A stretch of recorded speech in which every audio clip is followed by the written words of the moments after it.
Today marks a significant chapter in my life as I stand in the comfort of my own home, surrounded by its walls that hold countless memories. Jack, with a beam of pride illuminating his face, welcomes me with open arms, his gestures mirroring his joy as he explores the spacious room with an enthusiasm that's almost infectious. We find ourselves in the heart of my family's abode, a place where my father's dreams took shape. Blessed with considerable wealth, my father poured his heart and soul into this home, transforming it into a masterpiece valued at an astonishing $100 million.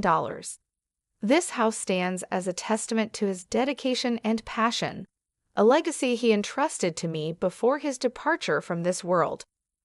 Now, as I navigate through life without him, my husband asserts his claim over this cherished inheritance, suggesting that what was once solely mine should now be recognized as ours. Despite my insistence on its significance to me and me alone, he remains undeterred, armed with a smirk and unwavering confidence. Yet I hold on to proof, evidence that underscores my rightful ownership, documents bearing my name, Sarah, as the sole heir.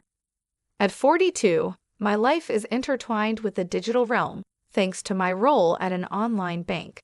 This career path wasn't chosen at random, but was influenced by the values instilled in me by my parents. With their expertise in financial management, they taught me the importance of fiscal responsibility, lessons that have stayed with me into adulthood. Growing up in affluence, they ensured that I understood the value of money, urging me to appreciate and conserve it.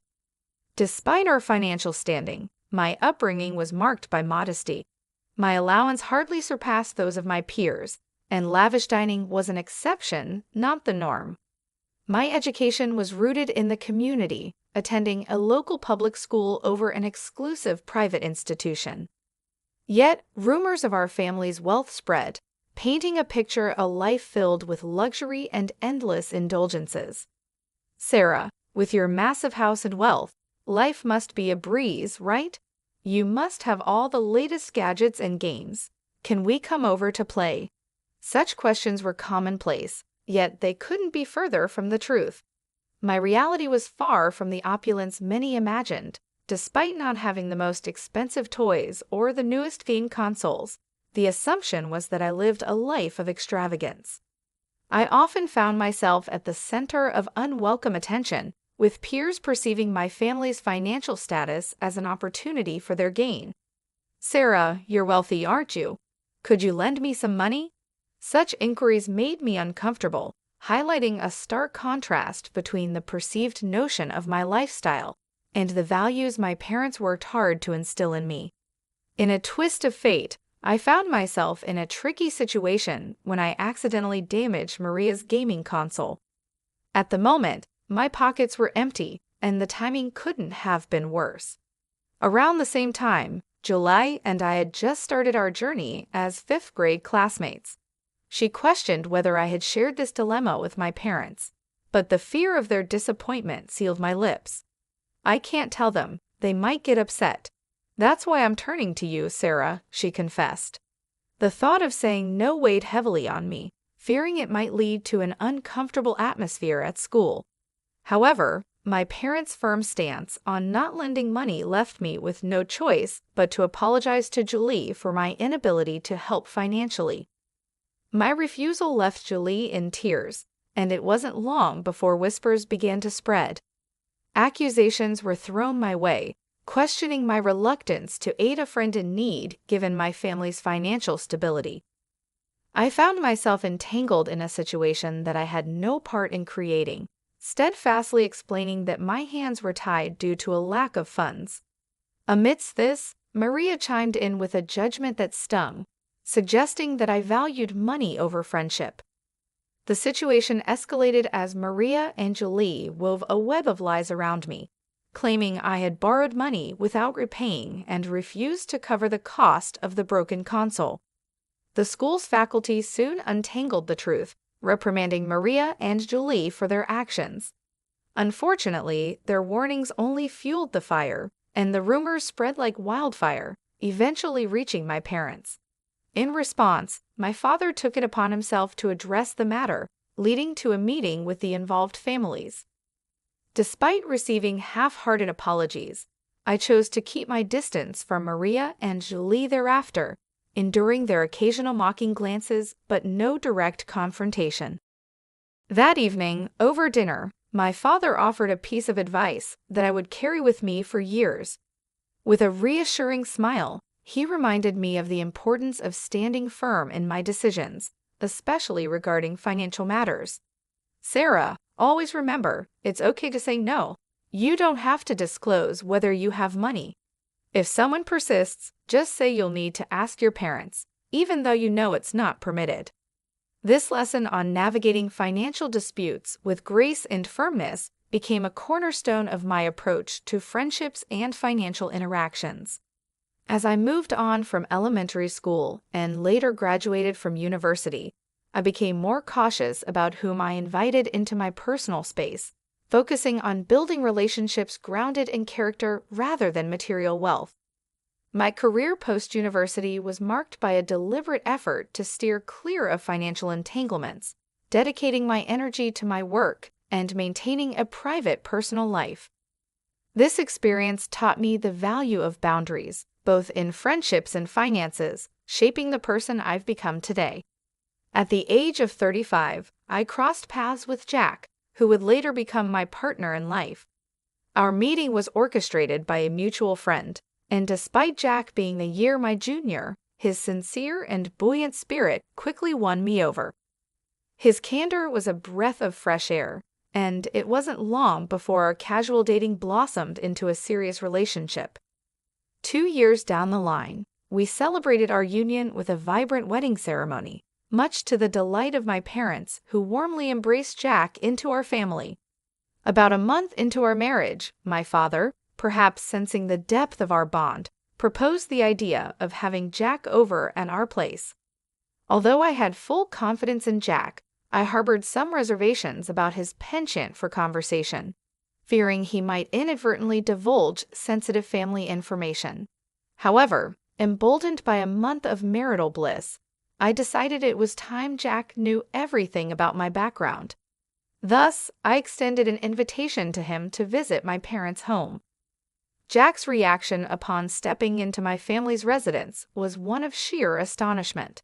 His awe was palpable, a clear indication that the reality of my family's situation had taken him by surprise. The visit, although warm, left Jack with an insatiable curiosity about our financial standing, a topic he broached repeatedly during our journey home. My own knowledge on the specifics of our family wealth was vague, yet Jack's inquiries stirred a sense of unease within me. A few months into our marriage, I received a distressing call from my mother, informing me that my father was to be hospitalized. The news came as a shock, further compounded by the revelation of his recent health struggles, which until then had gone unnoticed by me.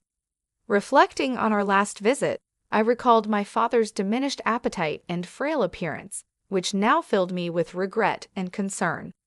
Accompanying my mother to the hospital that Saturday, I was greeted by my father's attempt at cheerfulness, though his somber mood was unmistakable. His apology, for what he perceived as a burden to us, underscored his gentle nature. The subsequent diagnosis of advanced pancreatic cancer, with its spread beyond the possibility of surgical intervention, left us in a state of disbelief and sorrow.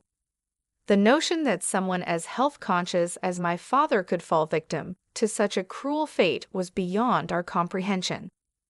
In the aftermath of the diagnosis, my father's resolve was touching. He expressed a desire for our happiness, a sentiment that moved us to tears. Resolved to cherish every moment with him, I found myself restricted by hospital protocols, which limited visits to immediate family members. My father's longing for the presence of friends and the creation of joyful memories at our home was a poignant reminder of the life he wished for us. Determined to honor his wishes, I pledged to uphold the legacy of our home as a place of warmth and joy, even in his absence. The promise to cherish our family home became a testament to my father's enduring spirit and the deep bonds that tied us together. Driven by a desire to fulfill my father's dream, I decided to renovate our family home, a project that became my solace and focus during a challenging time. Jack, ever attentive, expressed concern over how much time I devoted to my father in his final days, oblivious to the complexities surrounding our family estate that I had kept from him. When Jack inquired about my father's health, I confided in him about the difficult journey we were facing, finding some comfort in his support despite the whirlwind of work, hospital visits, and the emotional toll it was taking on me. However, tension surfaced when Jack's curiosity veered towards my father's finances and estate. His suggestions of involving legal advice to discuss financial matters, just in case something happened to my mother, too struck a nerve, dredging up painful memories. While my father had a trusted lawyer, Jack's insistence on being prudent about financial affairs began to create an emotional chasm between us. In the ensuing months, my father bravely fought his illness, but eventually passed away. The inheritance discussions that followed among family members led to me receiving a substantial house valued at $5.5 million. Jack's escalating interest in the inheritance, despite my attempts to keep him at bay, only intensified the strain. His excitement about moving into the big mansion and his intrusive questions about financial details took me by surprise, especially when I learned he had been informed by my cousin at the funeral, whose offhand remarks about the house being a waste if left empty only added to the tension. My explanations to Jack that the inheritance was not communal property seemed to fall on deaf ears, leading to an increase in hostility between us. Although he was present at my father's funeral, Jack distanced himself from the responsibilities and support needed during the subsequent memorial services and inheritance formalities. After some time, as life began to find its new normal, Jack revealed a shocking turn of events. He claimed to have changed the ownership of my family home into his name, presenting legal documents as evidence. This revelation not only breached the trust I had placed in him, but also underscored a profound misunderstanding of the boundaries and respect integral to our relationship. The complexity of navigating inheritance matters had unveiled deeper issues in our marriage, prompting a reevaluation of our values, trust, and the future direction of our partnership. The revelation from Jack left me reeling, struggling to comprehend his actions. He bluntly admitted his fatigue from our relationship, suggesting we could coexist as housemates in the family home, albeit with me receiving minimal financial support. His ultimatum of divorce, if I resisted, was a jarring twist to our already strained relationship. In a mix of shock and despair, I implored him to reconsider his sudden decision and the unauthorized change in property ownership. Jack disclosed that he had sought legal counsel to facilitate the ownership transfer without my consent. The situation escalated to the point where divorce seemed the only viable resolution. Heartbroken and disoriented, I began to distance myself from the home and life I shared with Jack, attributing his betrayal to the corrupting influence of potential wealth. The following day, Jack's demand for the house keys, claiming ownership of my ancestral home, pushed the situation into further turmoil. His attempts to forcefully enter the property were thwarted by the timely intervention of security personnel. I presented the authentic ownership documents to the guards, firmly establishing my rightful claim to the house and inheritance from my father. Jack, confronted with the undeniable proof of my ownership, was visibly shaken. His misunderstanding stemmed from a supposed legal advisor named Jerry, who had promised to navigate the complexities of inheritance law on his behalf. Entrusting Jerry with a significant sum of $360,000 to alter the property's registration, Jack had fallen victim to a deceitful scheme. In the midst of this confrontation, Jack's emotions surfaced as he repeatedly attempted to contact Jerry, only to be met with silence. His frustration boiled over, denouncing Jerry as a fraudster preying on those blinded by greed. Jack then directed his bitterness towards me, criticizing my expenditure on what he deemed frivolous, questioning my understanding of inheritance registration and associated costs. Despite his attempts to salvage our marriage, suggesting we reconsider the divorce, the breach of trust and the depth of his deception were insurmountable.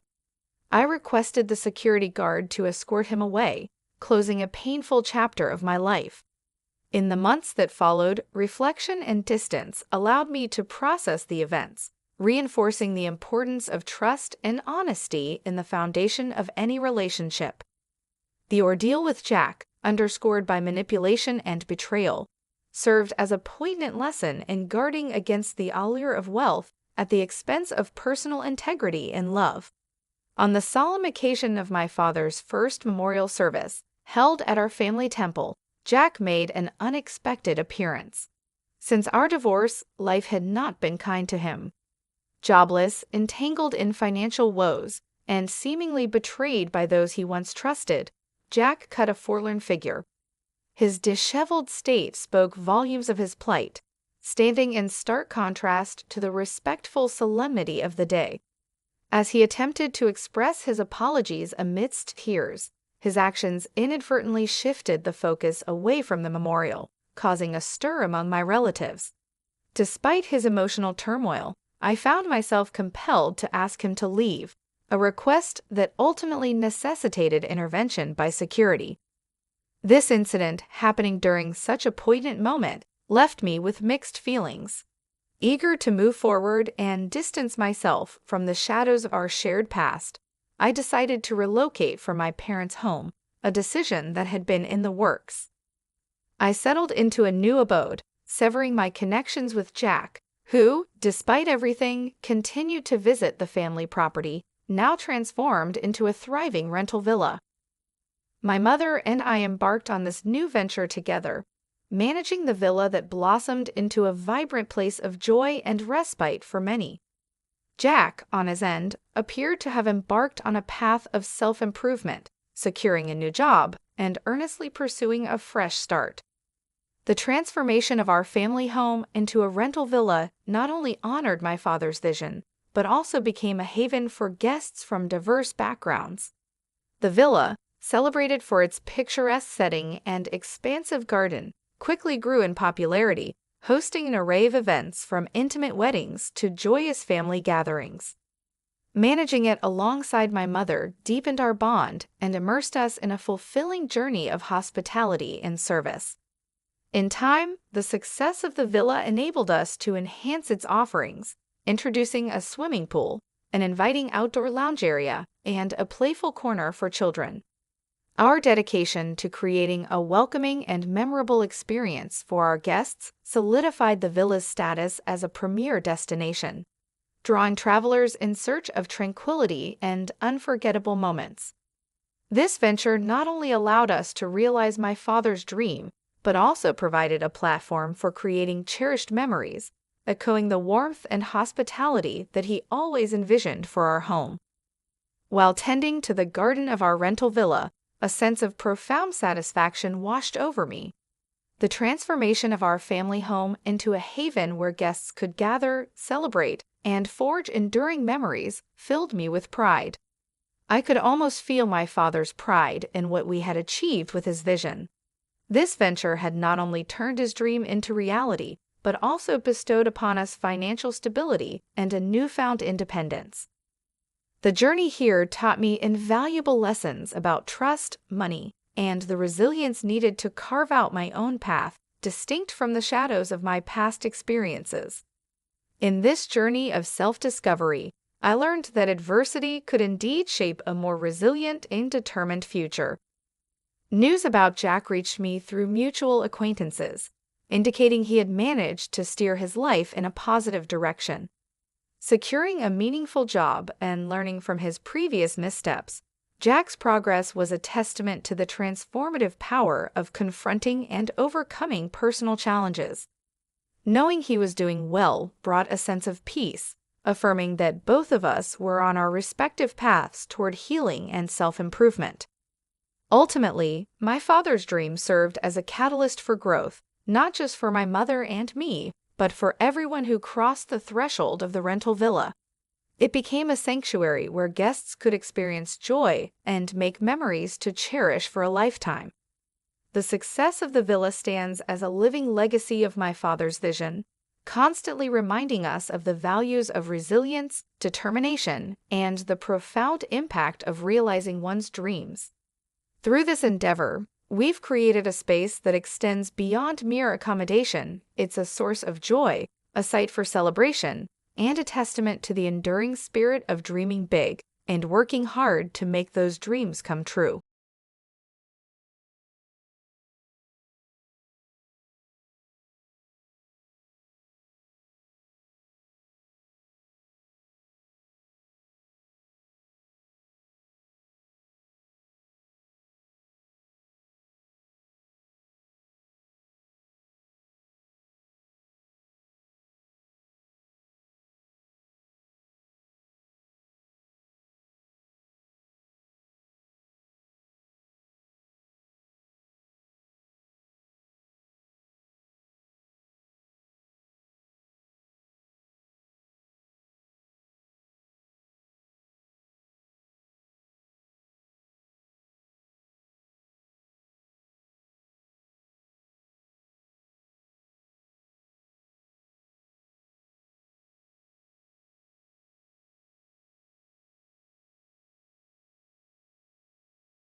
Sometimes I can no breathe when you look at me like that. I'm falling in. You don't even have to speak.